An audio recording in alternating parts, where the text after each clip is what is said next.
প্রিয় শিক্ষার্থী বন্ধুরা, ইজি অ্যাকাউন্টিং এর আজকের ক্লাসে তোমাদের স্বাগতম। আজকে আমরা বিবিএ অনার্স থার্ড ইয়ারের কস্ট অ্যাকাউন্টিং বইয়ের চ্যাপ্টার 4 ম্যাটেরিয়াল নিয়ে আলোচনা করব। এই ম্যাটেরিয়ালের আজকে আমাদের ক্লাস নাম্বার 6।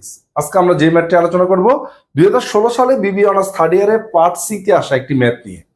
এই চ্যাপ্টারটা আবার বিবিএ অনার্স ফোর্থ ইয়ারে যারা পড়তেছো তাদেরও চ্যাপ্টার 4 ইনভেন্টরি ম্যানেজমেন্ট নামে আছে।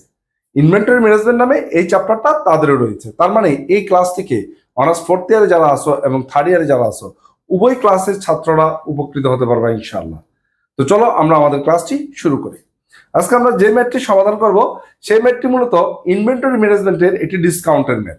তো ডিসকাউন্টের ম্যাথ কিভাবে করতে হয় তা আমরা আজকে শুরু থেকে শেষ পর্যন্ত তোমাদের আলোচনা করে দেখাবো। আশা করি তোমাদের ক্লাসটা ভালো লাগবে। তোমরা যারা আমাদের ক্লাসগুলো দেখে কমেন্ট করো মূলত তাদের জন্যই আজকের ক্লাসটা আমি উৎসর্গ করলাম, কারণ তোমাদের কমেন্টগুলো আমাদের পরবর্তী ক্লাসগুলো তৈরি করতে আমাদের উৎসাহিত করে। তো যারা এখনো আমাদের ক্লাসগুলো দেখো বাট তোমরা কমেন্টে জানাও না, তারা অবশ্যই আমাদেরকে কমেন্ট বক্সে জানাবে, তারা নতুন নতুন তোমরা ক্লাস পাবে ইনশাআল্লাহ। তো এখন আমি তোমাদেরকে এই প্রশ্নটা পড়ে তোমাদেরকে বুঝাই দিব যে এই ম্যাথটা তোমরা কিভাবে করবা। তো চলো আমরা চলে আসি আমাদের কোয়েশ্চেনে। এখানে বলা আছে a company uses 40,000 units material A during a year. এই কোম্পানি একটা কোম্পানি বছরে 40,000 ইউনিট ম্যাটেরিয়াল ইউজ করে, অর্থাৎ 40,000 ইউনিট কাঁচামাল ইউজ করে থাকে। The cost per unit is টাকা 20, এবং এই প্রত্যেকটা পণ্যের দাম হচ্ছে 20 টাকা করে, অর্থাৎ এই পণ্যগুলো সে 20 টাকা করে ক্রয় করে থাকে। And the ordering cost is টাকা 8,000, অর্ডারিং কস্ট হচ্ছে 8,000 টাকা করে, প্রতি ইউনিট অর্ডারিং কস্ট হচ্ছে কত? 8,000 টাকা করে। এখন কথা হচ্ছে এই 8,000 টাকা করে প্রতি অর্ডারিং কস্ট, প্রতি ইউনিট না, প্রতি অর্ডারের কস্ট হচ্ছে 8,000 টাকা করে। এটা কি প্রতি অর্ডারে না টোটাল অর্ডারিং কস্ট? এটা মনে রাখবা, এটা ধরে নিতে হবে প্রতি অর্ডারে অর্ডারিং কস্ট হচ্ছে 8,000 টাকা, অর্থাৎ একবার পণ্যটা আমরা অর্ডার দিলে 8,000 টাকা খরচ হয়। The carrying cost is 20% average inventory cost. Carrying cost হচ্ছে এভারেজ ইনভেন্টরি কস্টের 20%, অর্থাৎ আমরা যে পণ্যটা মজুত করব এই মজুদের ব্যয় হচ্ছে এভারেজ ইনভেন্টরি যা থাকবে তার 20%। The company obtain purchase discount at the following rate, এবং কোম্পানি তার পণ্য ক্রয়ের উপর ডিপেন্ড করে এখানে আমাদের কি পারচেজ ডিসকাউন্ট পেয়ে থাকে। এবার ক্রয়ের পারচেজ ডিসকাউন্টটা কি আমরা দেখি, এখানে দেওয়া আছে লট অফ পারচেজ, তারপর দেওয়া আছে ডিসকাউন্ট 40,000 ইউনিটস অর মোর, অর্থাৎ এই প্রতিষ্ঠান যদি 40,000 ইউনিট বা তার বেশি পণ্য ক্রয় করে তাহলে সে পণ্যের দামের উপর 5% ডিসকাউন্ট পাবে। পরবর্তীতে বলা আছে 20,000 ইউনিটস অর মোর, যদি 20,000 ইউনিট বা তার বেশি পণ্য ক্রয় করে তাহলে ডিসকাউন্ট পাবে 4%। তারপর বলা আছে 10,000 ইউনিটস অর মোর, যদি 10,000 ইউনিটের বেশি পণ্য ক্রয় করে তাহলে পাবে 2% ডিসকাউন্ট। 5,000 অর মোর, অর্থাৎ 5,000 বা তার বেশি যদি ক্রয় করে তাহলে পাবে 1% ডিসকাউন্ট, আর 5,000 এর কম যদি ক্রয় করে তাহলে সে কোনো ডিসকাউন্ট পাবে না। এই হচ্ছে আমাদের ডিসকাউন্টের রেট দেওয়া আছে। কারণ কি, যখন আমাদের দেখা গেল সারা বছরে 40,000 ইউনিট পণ্য লাগবে, ধরো আমরা যদি একটা লাইব্রেরির ব্যবসা করি তাহলে আমাদের বই বিক্রি করতে হয়, আমরা ধরে নিলাম সারা বছর আমাদের 40,000 পিস বই বিক্রি হয়। এখন এই 40,000 পিস বইয়ের দাম হচ্ছে প্রতি পিসের দাম 20 টাকা। এখন আমাদের যে সাপ্লায়ার আছে তারা আমাদেরকে অফার করলো যে ভাই আপনি যদি 40,000 পিস বই একবারে কিনেন তাহলে আপনাকে আমরা 5% ডিসকাউন্ট দেবো। যদি আপনি 20,000 বা তার বেশি কিনেন একসাথে তাহলে 4%, 10,000 বা তার বেশি যদি কিনেন তাহলে 2%, 5,000 বা তার বেশি যদি কিনেন 1%, আর 5,000 এর কম যদি বই একসাথে কিনেন তাহলে আপনাকে কোনো ডিসকাউন্ট দেওয়া হবে না। এই কন্ডিশন দিল। এখন দেখো তো, আমরা যদি এই পণ্যটা একসাথে 40,000 বই কিনে রাখি তাহলে সমস্যাটা কোথায়? একসাথে 40,000 বই যদি আমরা একসাথে কিনে ফেলি আমরা তো 5% ডিসকাউন্ট পাবো। তাহলে তোমরা বলতে পারো সব দরকার কি, সারা বছরের বই একসাথে কিনে ফেলি, 5% ডিসকাউন্ট নিয়ে নিই। কিন্তু সমস্যাটা কোথায় জানো? এটার একটা সুবিধা আছে, একটা অসুবিধা আছে। আগে সুবিধাটা বলে নিই, পরে অসুবিধা বলি। আমি যদি 40,000 বই একসাথে কিনি তাহলে এই কেনার জন্য আমার অর্ডার দিতে যে ব্যয় হবে সেটা হবে 8,000 টাকা, যেহেতু আমরা একবার অর্ডার দিচ্ছি। কিন্তু এই 40,000 বইয়ের দাম আমাকে পরিশোধ করতে হবে না। এই দামটা পরিশোধ করার জন্য আমার টাকা ইনভেস্ট করতে হবে না, ওই ইনভেস্টমেন্টের কস্ট আছে না? তাহলে বোঝা যাচ্ছে ইনভেস্টমেন্টের কস্ট বেড়ে যাচ্ছে। আবার এই 40,000 বই সারা বছর আমি বিক্রি করব, কিন্তু এই 40,000 বই রাখার জন্য আমার গুদাম ভাড়া লাগবে না, এই 40,000 বইকে মেনটেনেন্স করার জন্য আমার মানুষজন লাগবে না, আরো খরচ আছে না? এই যে খরচটা সংরক্ষণ করার জন্য যে খরচ সেটা হচ্ছে ক্যারিং কস্ট। আর অর্ডার দেওয়া থেকে শুরু করে গুদামে আসা পর্যন্ত যে খরচ সেটা হচ্ছে অর্ডারিং কস্ট। তার মানে বুঝলাম আমরা হিউজ কোয়ান্টিটি যদি আমরা একসাথে অর্ডার দিই তাহলে আমাদের অর্ডারিং কস্ট কমে যায়। আর যদি আমরা হিউজ কোয়ান্টিটি একসাথে অর্ডার দিয়ে গুদামে নিয়ে আসি তাহলে আমাদের ক্যারিং কস্টটা বেড়ে যায় আর অর্ডারিং কস্টটা কমে যায়। সরি, হিউজ কোয়ান্টিটি একসাথে যদি আমরা অর্ডার দিই তাহলে আমাদের অর্ডারিং কস্টটা কমে যায়, ক্যারিং কস্টটা বেড়ে যায়। আবার আমি যদি বারবার অর্ডার দিতে থাকি, আমি বললাম যে না এত ডিসকাউন্ট লাগবে না, আমি 2000 বই করে বাজার থেকে মানে সাপ্লায়ার থেকে 2000 করে বই আনবো। এতে কি হবে? এতে আমার যতবার আমি বই আনতে যাব 8000 টাকা করে খরচ বাড়বে না? তাহলে এখানে আমাদের অর্ডারিং কস্ট বেড়ে যাচ্ছে। আর যেহেতু আমি 2000 করে করে আনে আস্তে আস্তে বিক্রি করতেছি, আমার কোনো গুদামও মেনটেন করতে হচ্ছে না, অল্প কিছু গুদাম রাখলে হইলো আমার। তার মানে এখানে আমার ক্যারিং কস্টটা কমে যাচ্ছে। তো এখানে আমরা বুঝতে পারলাম যত বেশি অর্ডার দিব অর্ডারিং কস্ট বাড়বে, আবার যত হিউজ পরিমাণ অর্ডার দিব আমাদের ক্যারিং কস্ট বাড়বে। তা এখন আমাদেরকে জানতে চাইছে কি, একটু দেখি। Compute the economic order quantity, অর্থাৎ মিতব্যয়ী ফরমাইশের পরিমাণ, কি পরিমাণ পণ্য একসাথে অর্ডার দিলে সবচেয়ে খরচ কম হবে, এই জিনিসটা আমাদের জানতে চাইছে। এখন বলছে tabular from the taking discount consideration, এই ডিসকাউন্টটাকে কনসিডারেশন করে আমাদের বলছে কি পরিমাণ পণ্য একসাথে অর্ডার দিলে সবচেয়ে খরচ কম হবে, এটা আমাদের বের করতে হবে। এখন আমরা কি 40,000 পণ্য একসাথে কিনবো নাকি 2000, 3000, 5000, 10,000 করে কিনবো? কি পরিমাণ পণ্য কিনলে আমাদের সবচেয়ে খরচ কম হবে সেটাই আমাদের রিকোয়ারমেন্ট। তো এখন এইটা আমরা যেহেতু ডিসকাউন্টের ম্যাথ, আমরা এটা টেবুলার ফরম্যাটে করতে হবে। তো টেবুলার ফরম্যাটে আমরা এই ম্যাথটা সলভ করতে পারবো। এখন আমি তোমাদের এই ডিসকাউন্টটা দেওয়ার পরে কত টাকা ক্রয় মূল্য থাকবে সেটা আমি তোমাদের বের করে দিব। কারণ আমাদের পণ্যের দাম কত? পণ্যের দাম হচ্ছে 20 টাকা, কিন্তু আমি তো 5% যদি কিনি তাহলে 20 টাকার 5% বাদ, 20 টাকার 5% যদি বাদ দিই তাহলে 20 টাকার কত থাকে? 95%। 95%, তার মানে কত থাকে? 20 টাকার 5% যদি আমাদের এখানে থাকে 19 টাকা। তার মানে আমি যদি 40,000 বা তার বেশি পণ্য কিনি তাহলে আমার পণ্যগুলো 20 টাকা করে কিনতে হবে না, পণ্যগুলো কিনতে হবে কত করে? 19 টাকা করে।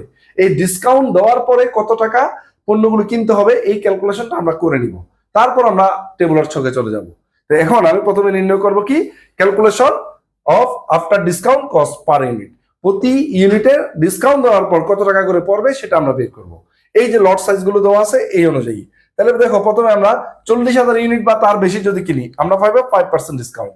তো 20 টাকা থেকে আমরা 20 টাকা 5% যদি বাদ দিয়ে দিই তাহলে থাকবে 19 টাকা। সেম আমরা যদি 20,000 বা তার বেশি কিনি আমরা পাবো 4% ডিসকাউন্ট। তাহলে আমরা 20 টাকার পণ্য 20 টাকার 4% বাদ দিয়ে দিলে 19 টাকা 80 পয়সা। আমরা যদি 10,000 ইউনিট বা তার বেশি কিনি তাহলে আমরা পাবো 2% ডিসকাউন্ট। তার মানে 20 টাকা থেকে যদি 20 টাকা 2% ডিসকাউন্ট বাদ দিই তাহলে থাকে 20 টাকা 60 পয়সা। এবার 5,000 ইউনিট বা তার বেশি যদি আমরা কিনি তাহলে আমরা পাবো 1% ডিসকাউন্ট। তাহলে 20 টাকা থেকে যদি আমরা 1% বাদ দিই তাহলে থাকে 19 টাকা 80 পয়সা। তাহলে বোঝা যাচ্ছে আমরা এখন কস্ট পার ইউনিটটা জেনে গেলাম, ডিসকাউন্ট দেওয়ার পরে কত টাকা দাম পড়বে সেটা জেনে গেলাম, সমস্যা নাই। এখন আমরা চলে যাই আমাদের সেই টেবুলার ছকে। টেবুলার ছকটার জন্য আমরা প্রথমে লিখে নিব calculation of economic order quantity. এরপর আমরা এই ছকটা কাটবো। এই ছকটা কাটার আগে তোমাদের একটা জিনিস মনে রাখতে হবে, ক্যারিং কস্টটা কিসে আছে? পার্সেন্টেজ আছে না পার ইউনিট আছে? যদি ক্যারিং কস্টটা পার্সেন্টে থাকে তাহলে এভারেজ ইনভেন্টরি ভ্যালু এই ঘরটা কাটতে হবে। আর যদি ক্যারিং কস্টটা পার ইউনিটে থাকে তাহলে এভারেজ ইনভেন্টরি ভ্যালু ঘরটা কাটার প্রয়োজন নাই, সরাসরি আমরা ক্যারিং কস্টটা লিখতে পারবো। তো আমরা কোয়েশ্চেন পরে দেখেছিলাম ক্যারিং কস্টটা পার্সেন্টেজে আছে, তাই আমরা এখানে এভারেজ ইনভেন্টরি ভ্যালুর ঘরটাও কেটেছি। এখন আমি তোমাদের দেখাবো যে এই বক্সটা আমরা কিভাবে করব, কতটুকু পর্যন্ত করব, কখন কি করব, সবগুলো আমি তোমাদের এখানে দেখাবো। যদি মনোযোগ দাও আশা করি তোমরা এই ক্লাসটা বুঝতে পারবা। তোমরা যারা আমার চ্যানেলটি নতুন দেখতেছো তোমরা অবশ্যই আমার চ্যানেলটি সাবস্ক্রাইব করবা এবং আমার ফেসবুক পেজ ইজি অ্যাকাউন্টিং এ লাইক দিয়ে আমাদের পাশে থাকবা এবং আমাদের ক্লাসগুলো তোমাদের বন্ধুদের সাথে শেয়ার করবা যদি ভালো লাগে। ভালো না লাগলে শেয়ার করার দরকার না, কিন্তু তোমার যদি ভালো লাগে অবশ্যই তুমি বন্ধুদের সাথে শেয়ার করবা। সেই সাথে তোমরা চাইলে আমাদের পেইড কোর্সে অন্তর্ভুক্ত হয়ে তোমাদের প্রস্তুতি সম্পন্ন করতে পারবা। আশা করি আমাদের পেইড কোর্স অন্যদের তুলনায় একটু ভিন্ন এবং তোমরা উপকৃত হতে পারবা, এটুকু নিশ্চয়তা আমি তোমাদের দিতে পারি। তো চলো আমরা ক্লাসে চলে যাই আবার। এখন আমার বছরের রিকোয়ারমেন্ট কত ছিল আমি একটু দেখি। বছরের রিকোয়ারমেন্ট ছিল, কোশ্চেনে চলে যাই আমরা। আমাদের বছরের রিকোয়ারমেন্ট ছিল, একটু দেখি আমি, আমাদের বছরের রিকোয়ারমেন্ট ছিল কত? 40,000। বছরের রিকোয়ারমেন্ট ছিল 40,000। আমরা এই 40,000 ইউনিটকে মূল্যায়ন করব। তো ঠিক আছে, আমরা 40,000 ইউনিটের মূল্যায়নে চলে যাই। অ্যানুয়াল ডিমান্ড হচ্ছে 40,000 ইউনিট, এটা লিখে নিবা। এখন এই 40,000 ইউনিটকে আমরা কিভাবে মূল্যায়ন করব, কত করে কিনবো, এটা আমরা ট্রায়াল দিয়ে দিয়ে রাখবো। তো ধরলাম আমি প্রথমে এই 40,000 ইউনিট একবারে কিনবো, এটা আমি ট্রায়াল দিচ্ছি, এটা আমি ধরে নিচ্ছি একবারে কিনবো। আচ্ছা, একবারে যদি 40,000 ইউনিট কিনি তাহলে খরচ কত আমরা একটু বের করি। ঠিক আছে, তাহলে 40,000 ইউনিট যদি আমরা একবারে কিনি তাহলে আমার কত করে কিনতে হবে, আমার কিন্তু 40,000 ইউনিটই কিনতে হবে। অর্থাৎ তোমাকে যদি বলি যে তোমাকে আমি 40,000 টাকা দিব, তবে একবারে দিব, তাহলে আমি কত দিব, তোমাকে 40,000 টাকাই দিতে হবে। যদি বলি দুইবারে দিব তাহলে 20,000 20,000 দুইবারে দিব। যদি বলি আমি চারবারে দিব তাহলে 10,000 করে চারবারে দিব। তা ঠিক এখানেও সেম, যে আমি 40,000 ইউনিট একবারে কিনলে আমার লট সাইজ হবে 40,000।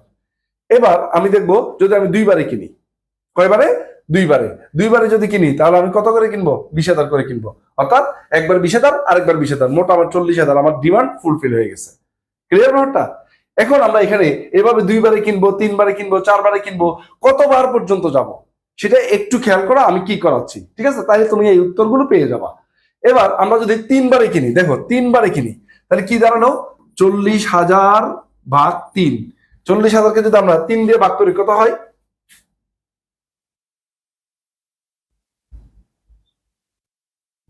এখানে মনে হয় 40,000 ভাগ 3, এখানে এমন একটা ফ্র্যাকশন চলে আসে।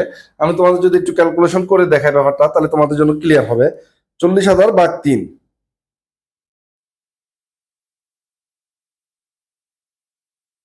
তাহলে 13,333 হয়। 40,000 ভাগ 3 দিলে 13,333।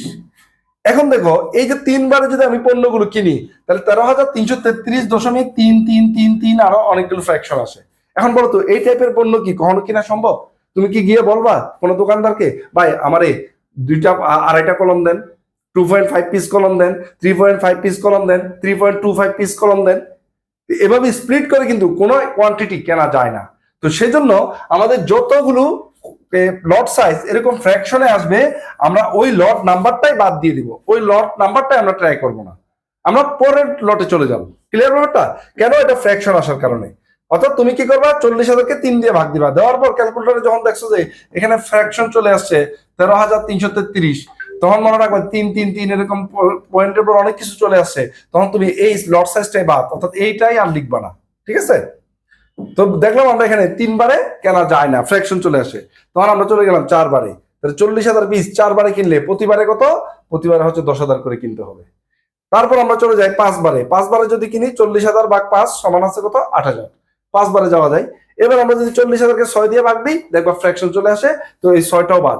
আবার 40,000কে যদি আমরা 7 দিয়ে ভাগ দিই তাও ফ্র্যাকশন চলে আসে, এই 7ও বাদ দিয়ে দিবা। ঠিক আছে, তাহলে 40,000কে যদি আমরা 8 দিয়ে ভাগ দিই তাহলে এখানে আছে 5,000 পিস, এটা আমরা লিখে দিব। আবার 40,000কে 9 দিয়ে ভাগ দিলে তার কত আসে, ফ্র্যাকশন আসে, তাও আমরা এটা বাদ দিয়ে দিলাম। এবার আমরা 40,000কে 10 দিয়ে ভাগ দিলে আসে 4,000 পিস, এই 4,000 পিস আমরা লিখে দিলাম। এখন কথা হচ্ছে স্যার আপনি তো এভাবে লিখতেছেন লিখতেছেন, কোথায় যাচ্ছেন, কোথায় গিয়ে থামবেন? এবার আসেন থামার প্রক্রিয়াটা আমি তোমাদের বুঝাই দিই। আমাদের যে লট সাইজের ডিসকাউন্ট অফারটা ছিল সেটা ছিল কত, 40,000 অর মোর থেকে 5,000 অর মোর পর্যন্ত। তার মানে আমাদের ডিসকাউন্টের মূল্যায়ন ছিল 5,000 বা তার বেশি হলে ডিসকাউন্ট পাবো, এর কম হলে কিন্তু পাবো না। তো তুমি 5,000-এর একটা কম, 5,000-এর কম একটা লট সাইজ দেখালেই তোমার অঙ্কটা ওই পর্যন্ত থামতে পারবা। তো আমি দেখো এখানে 40,000 থেকে শুরু করে লট সাইজ 5,000 পর্যন্ত গেছি, তারপর একবার 4,000 নামলাম, মানে 5,000-এর নিচে একবার নেমে গেলাম। আর আমাদের এখানে ট্রায়াল দেওয়ার দরকার নাই। অর্থাৎ আমি 40,000 থেকে শুরু করে 5,000-এর কম পর্যন্ত সবগুলো লট সাইজ আমি এখানে ট্রায়াল দিয়ে দিলাম। সো আর এখানে লট সাইজ বের করার দরকার নাই, এ পর্যন্ত আমার লট সাইজ থেমে গেল। তার মানে কোথায় থামবো তোমরা আশা করি ক্লিয়ার বুঝতে পারছো এই ডিসকাউন্টের অঙ্কগুলোতে। এবার আমরা লিখবো কস্ট পার ইউনিট। এই কস্ট পার ইউনিট কি, একটা পণ্যের ক্রয় মূল্য কত। এখন কস্ট পার ইউনিটটা কিভাবে বের করবো, দেখো আমি যদি 40,000 পিস পণ্য কিনি তাহলে আমাদের যে লট সাইজটা ছিল যে ডিসকাউন্টের অফার 40,000 আর মোর, 40,000 বা তার বেশি যদি হয় তাহলে আমাদের কিনতে হবে কত করে, 19 টাকা করে। তাহলে এখন আমি যদি 40,000 পণ্য একসাথে কিনি তাহলে আমার কত কেনা পড়বে, আমার কেনা পড়বে 19 টাকা। সেম আবার যদি আমি 20,000 পিস পণ্য কিনি তাহলে দেখো এই যে 20,000 ইউনিট অর মোর, 20,000 বা তার চেয়ে বেশি, কতটুকু বেশি, 40,000-এর কম, অর্থাৎ 20,000-এর বেশি, 20,000 বা তার বেশি, 40,000-এর কম, ওই পণ্যগুলো কিনা পড়বে 19 টাকা 20 পয়সা। তার মানে এই 20,000 ইউনিটের পণ্যর ক্রয় মূল্য হচ্ছে 19 টাকা 20 পয়সা। আবার যদি আমি 10,000 ইউনিট পণ্য ক্রয় করি তাহলে 10,000 ইউনিট অর মোর এই রেঞ্জে চলে আসবে 19 টাকা 60 পয়সা। তাহলে এখানে 19 টাকা 60 পয়সা আমরা লিখলাম। এখন যদি আমরা 8,000 ইউনিট পণ্য ক্রয় করি, এখন 8,000 ইউনিটের কোনো রেঞ্জ তো এখানে নাই, কিন্তু 8,000 ইউনিট মানে কি 5,000-এর বেশি 10,000-এর কম, 5,000-এর বেশি 10,000-এর কম, তাহলে 5,000-এর বেশি 10,000-এর কম যদি হয় তাহলে এটা রেট কত হবে? 19 টাকা 80 পয়সা। কারণ বলছে 5,000 অর মোর, 5,000-এর বেশি বা 5,000 কিনলে কত? এই 19 টাকা 80 পয়সা। যেহেতু 10,000 টাচ করতেছে না, তার মানে এটা এই 19 টাকা 80 পয়সা করেই আমাদের এই পণ্যটার দাম হবে। সেম আবার 5,000 ইউনিট পণ্য কিনলে এটাও কিন্তু এই 5,000-এর রেঞ্জে পড়ে গেছে, তার মানে এটাও হবে 19 টাকা 80 পয়সা। আর যদি আমরা 4,000 ইউনিট পণ্য কিনি, 4,000 ইউনিট পণ্য তো 5,000 কি 5,000 ইউনিট অর মোর এর নিচে যদি হয় তাহলে তার ডিসকাউন্ট নাই, তখন আমাদের পণ্যগুলোর ক্রয় মূল্য হবে 20 টাকা। আশা করি তোমরা এই কস্ট পার ইউনিটটা বুঝতে পারছো। যদি কস্ট পার ইউনিটটা তোমরা ভালো করে বুঝতে পারো তাহলে তোমাদের আর এই অঙ্কে সমস্যা হবে না। এখন আমরা চলে যাব এভারেজ ইনভেন্টরি। এভারেজ ইনভেন্টরি হচ্ছে এই লট সাইজের হাফ, লট সাইজের হাফ 2 দিয়ে ভাগ দিবা। কারণ হচ্ছে সারা বছর আমার এই পণ্যটা তো এক সমান থাকবে না, আমি মাল আনবো, আইনে বেচতে বেচতে এক সময় জিরো হয়ে যাবে, আবার পণ্য আনবো, আবার বিক্রি করতে করতে জিরো হয়ে যাবে। তাহলে এভারেজে হাফ পণ্য আমাদের সারা বছর কি একরকম কি স্টকে থাকে এটা বলা যায়, কারণ শুরুতে বেশি ছিল আবার শেষের দিকে কমে গেছে। তাহলে আমরা এভারেজে কতটুকু ধরবো? মজুদের পরিমাণ হাফ। সেজন্য এখানে আমরা এই যে এভারেজ ইনভেন্টরিটা হবে লট সাইজের হাফ। তাহলে লট সাইজ কত? 20,000, 40,000, এটার হাফ কত? 20,000। লট সাইজ যদি 20,000 হয় হাফ কত? 10,000। লট সাইজ যদি 10,000 হয় হাফ হবে 5,000। লট সাইজ যদি 8,000 হয় হাফ হবে 4,000। লট সাইজ যদি 5,000 হয় হাফ হবে 2,500। লট সাইজ যদি 4,000 হয় হাফ হবে 2,000। আশা করি এটা বুঝতে পারছো। এখন আমরা দেখাবো এভারেজ ইনভেন্টরি ভ্যালু। এই যে এভারেজ ইনভেন্টরি আমরা বের করেছি, এই এভারেজ ইনভেন্টরির দাম কত? ভ্যালু মানে কি দাম কত। তাহলে এখানে 20,000 গুণ এটা রেট হচ্ছে কত? 19 টাকা। তাহলে 20,000 গুণ 19 টাকা, তাহলে কত? 3,80,000। আবার 19,000 20 গুণ 10,000, তাহলে কত আসে? 1,92,000। 19 টাকা 60 গুণ 5,000, 98,000। 19 টাকা 80 পয়সা গুণ 4,000, কত হয়? 79,200। আবার এখানে 19 টাকা 80, 19.80 আর কত? 2,500 গুণ করলে হয় 49,500। এখানে 20 গুণ 2,000, তাহলে কত হয়? 40,000। এইভাবে তোমরা এভারেজ ইনভেন্টরি ভ্যালুটা বের করে নিবা। এরপর আমাদের চলে আসতে হবে ক্যারিং কস্ট নির্ণয়। আমরা জানি ক্যারিং কস্টটা এভারেজ ইনভেন্টরি ভ্যালুর কত পার্সেন্ট বলছে? 20%। তাহলে এখন এই যে এভারেজ ইনভেন্টরি ভ্যালু 20%, এই 3,80,000 20% করলে আমরা এই ক্যারিং কস্টটা পেয়ে যাই। তাহলে 3,80,000 গুণ 20% 76,000 টাকা। আবার এটার সাথে যদি 20% করি তাহলে আমরা পেয়ে যাই 38,400। আবার এটার সাথে যদি আমরা 20% করি 19,600। এই এটার সাথে করলে 15,840। এটার সাথে যদি আমরা করি 9,900। 40,000 যদি আমরা 20% করি 8,000 টাকা। এই হচ্ছে আমাদের ক্যারিং কস্ট। তাহলে তোমরা এখানে দেখতে পাচ্ছ যে আমাদের যত কম পণ্য আমরা উৎপাদন মানে ক্রয় করবো একসাথে, তত আমাদের ক্যারিং কস্টটা কমতে থাকবে, কারণ আমাদের মজুদের খরচ কমে যাবে। এবার আমরা চলে আসবো অর্ডারিং কস্টে। অর্ডারিং কস্ট হচ্ছে প্রতি অর্ডার কত কোয়েশ্চেনে দেওয়া আছে? 8,000 টাকা দেওয়া ছিল প্রতি অর্ডারে। এখন দেখো আমি যদি পণ্যটা একবার অর্ডার দিই তাহলে 1 গুণ 8,000 কত টাকা? 8,000 টাকা। যখন আমি পণ্যটা 2বার অর্ডার দিব তাহলে 2 গুণ 8,000 কত হবে? 16,000 টাকা।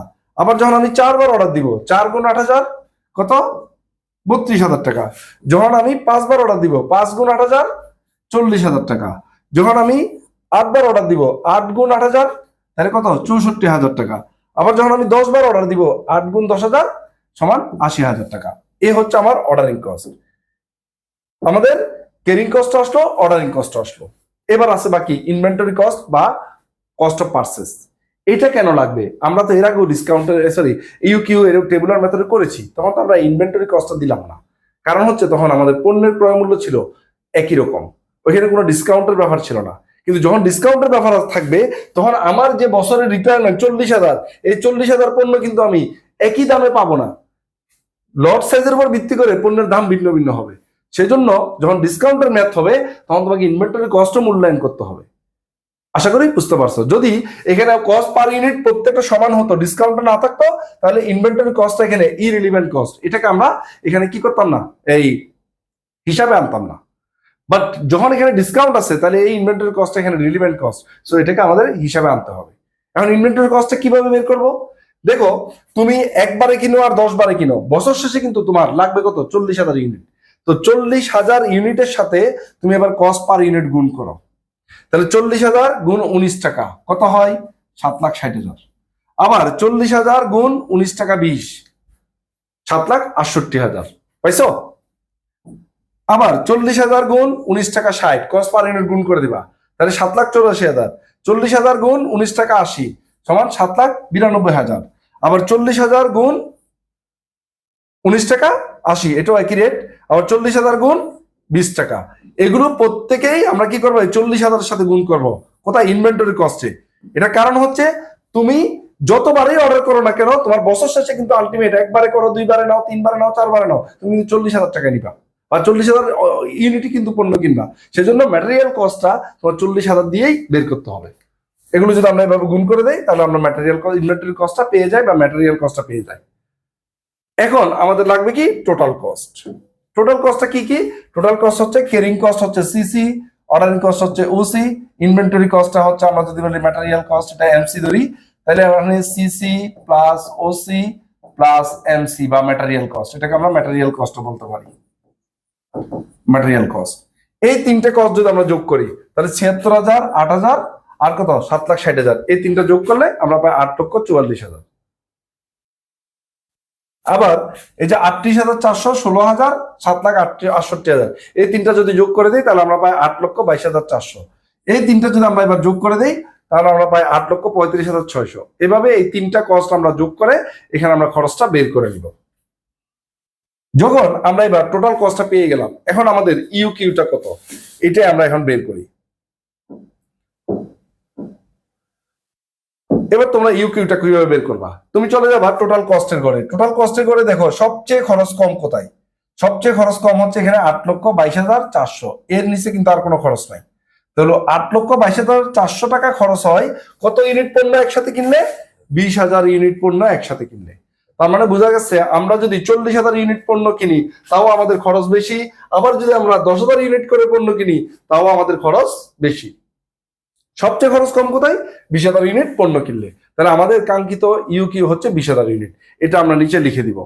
আমরা এখানে লিখে দিব EOQ is 20,000 units because total cost is minimum at this level. যেহেতু এই লেভেলে সবচেয়ে খরচ কম, তাই এটাই হচ্ছে আমাদের ইউকিউ বা ইকোনমিক অর্ডার কোয়ান্টিটি।